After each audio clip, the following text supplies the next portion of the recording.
Yeah, so some nice dual VCO modulation stuff going on. I've been playing around with this for the last few hours. Yeah, quite into it. Quite into it. What have I got going? So I've basically got both LFOs running through the control inputs. So I've got what have I got? I got a sine tone of I think this one like a high tempo, and then I created a slower one, which I found I used Audacity to do this, and it doesn't actually generate a slower one than one cycle, which is a bit weird. You can't do like 0.1, so I kind of basically pitched it down on Audacity, and it seems to track okay. So like I've got the low tom sending the sample out into the control in, and the same with the high tom. So you've got these different tempos basically. So I can kind of turn up the volumes of each kind of sample, and then you know I've got them mapped. Where are we? Got them mapped to the control data. So like input 1's mapped, and then input 2's mapped, and then yeah, like you've seen this before, right? And if you haven't, then watch some other videos. So yeah, so the control inputs are modulating. I've got some. I found with like different tempo LFOs, as always, you can kind of get these interplay modulations, which I quite like. So like the filter, for example, is being modulated, and the envelope is being modulated on both of them. So that's really handy because you can kind of get like this sort of push and pull kind of effect, and then the tempo, or I wouldn't say the tempo, but it feels like a tempo shift, as much as it feels like a kind of where the emphases are on certain kind of sounds. So you get this kind of like maybe a case of a fast-paced pattern, but then you've got this kind of slow offbeat sort of thing, which I really, really like. So yeah, you can kind of hear, if I turn those down, this is kind of like the tempo of you know, just the main sound, which is quite gritty.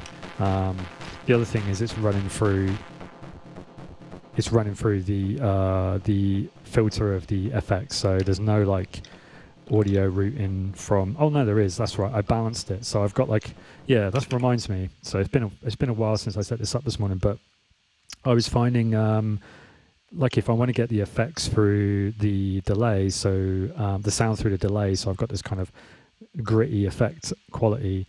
Then if I'm moving around the filters, then it's obviously moving the whole sound, and it gets really, really thin. So I put the original sound underneath with it being turned on, and then just to kind of have some bass. And the annoying thing with the rhythm, there's lots of annoying things, but one of the annoying things is that you can only turn on and off the sound. You can't sort of turn it down, so you can't sort of have the volume of like a pre-post fader idea, so you can't have like the volume of the track turned down, but it still gets sent through to the effects, which would make my day if that happened. But you can't do it, so you can only kind of turn it off. So in this case, where I've got it turned on, yeah, I can't kind of get the level quite the same as I'd like it. So what I've kind of found is that having the level sort of pretty low, like below half for the dry sound, and then turning up the effects quite loud, and I think the delay distortion comes in quite a lot in handy there. So you can really get this kind of much greater volume of the effects, which is typically how I like balancing my stuff, with a sort of lower volume source sound, so I can kind of add a bit of bass or movement there if I need to. Yeah, so that's kind of the other thing. So the main sound with sort of out the effects, you can hear it's just kind of a bit more, it's kind of fine, but it's just sort of straight and dull and a bit more bassy.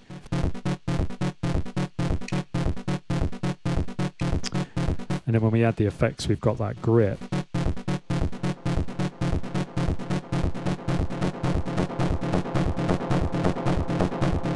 So you can hear the effects is much louder. So where that kind of comes in handy typically is what we get in a higher register, because we've got the bass, right? We've got the bass of that one, but what we need is a bit high. So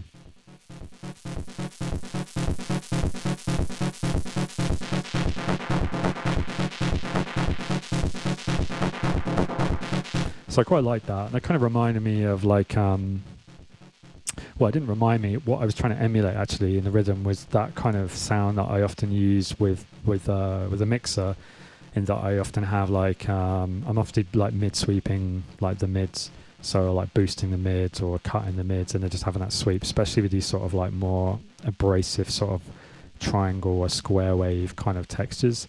But anything that's kind of like that kind of frequency space, so like I'm always into like Joey Beltram used to do it loads in his old stuff. Jeff Mills does it loads in their stuff. Like it's just all over early sort of 90s techno, and that's kind of a big part of where I've come from. So trying to get that in here is kind of tricky. So this is sort of kind of trying to do that. And I thought I'd use like the LFOs to control that, because I've got my LFOs being used for other things, for keyboard tracking and for also the delay timing. So this kind of gets around that. So yeah, you can kind of turn up this one.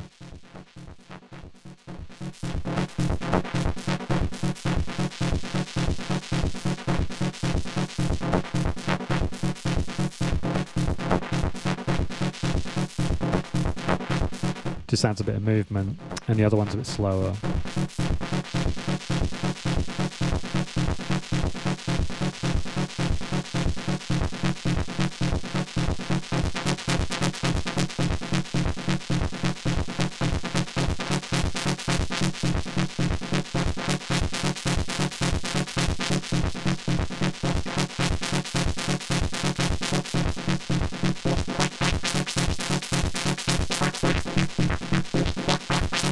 So you notice it a bit more with the resonance, hence that's why it was in there.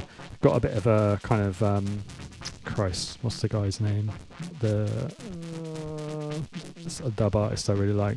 Name's gone from my memory. Does this kind of thing. It's on like a lot of chain reaction stuff. I mean, it's just coming out of techno really, and just studio work. So it's always interesting especially when trying to talk about music and not. I'm not fussed about stuff being compared to other people's music. I couldn't give a shit really. Like the easiest people can find a way into it and reference points, the better, in my opinion. I'm not sort of precious about it sounding like somebody else. Like originality for me is found through just consistently trying to hammer at something until something, your own kind of sound emerges anyway. But yeah, that kind of that sort of era of music and how you would use equipment. It's interesting trying to translate that to this hardware and how kind of difficult it is when thinking about, say, someone who's not come from that period, or might like that music but they haven't maybe got those same kind of motor skills or like reference points.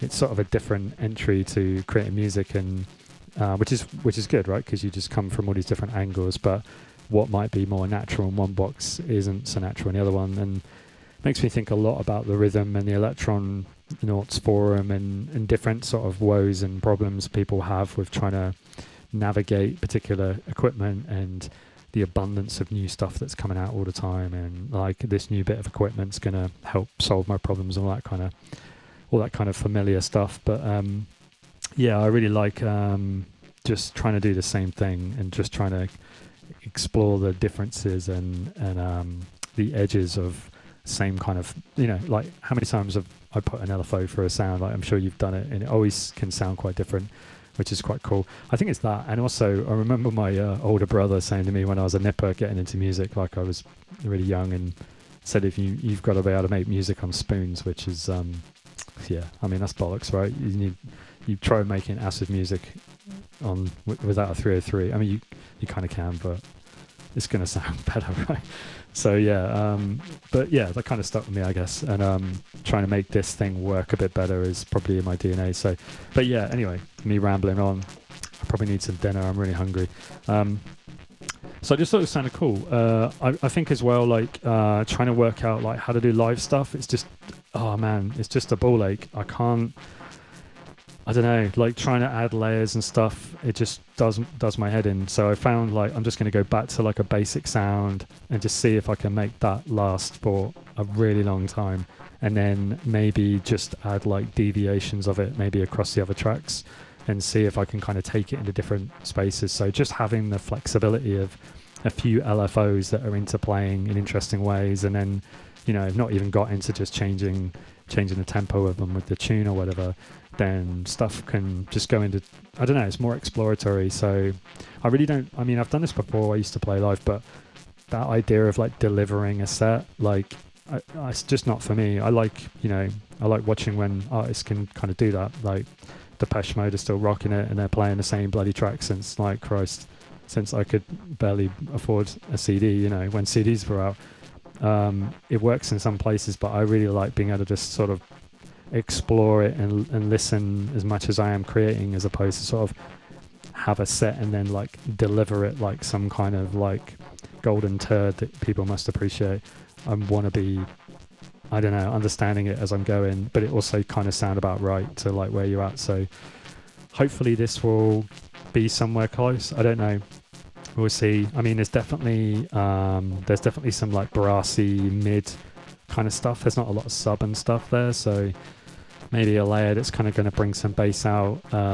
Maybe it's a case of like, I don't know, a section that's more bassy and a section that's brassy, but I don't know. But I guess it depends how long it lasts for. But yeah.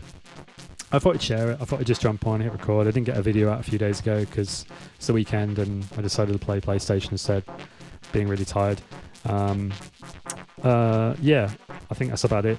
I don't know how many of you are in Berlin. We are in Berlin, 22nd or 26th, knocking around. Lucia, my partner, was going to be playing live. Hopefully she still will be. The event organizer was pissed off he wasn't getting paid enough by the venue and quit, so and left us kind of stranded, which was awfully kind of him. Thanks for that, mate. But yeah, for you know, we're kind of going to be around, so I don't know where anyone is, but if you're about, then hit us up and maybe we can sort something out, say hello, wave from a distance, who knows. But yeah, I'm going to leave it there, go and eat some food and leave you with some Puerto Ricks. That was the guy. The band artist, Puerto Ricks. Yeah, you already knew that. See you in the next one. Cheers.